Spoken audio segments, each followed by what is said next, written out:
અને શ્રીમદ ભાગવત ગીતામાં ભગવાન શ્રી કૃષ્ણને અર્જુને કહ્યું છે કે હે અર્જુન, તો આ બધુંય છળ કપટ છોડી અને મારા શરણમાં આવી જા, તને બધાય પાપોથી મુક્ત કરી દઈશ. સર્વ ધર્માનું પરિત્યાજય મમેકમ શરણમ વ્રજ અહમ તવ સર્વ પાપેભ્યો મોક્ષયિષ્યામિ મા શુચઃ. હે અર્જુન,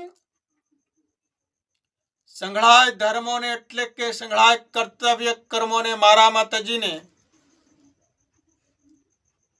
તું કેવળ એકમાત્ર મુજ સર્વશક્તિમાન સર્વધાર પરમેશ્વરને શરણે આવી જા, તને બધાય પાપોથી મુક્ત કરી દઈશ. તો સ્વકર્મ. આ હું ભગવાન શ્રી કૃષ્ણે અર્જુનને કહ્યું છે.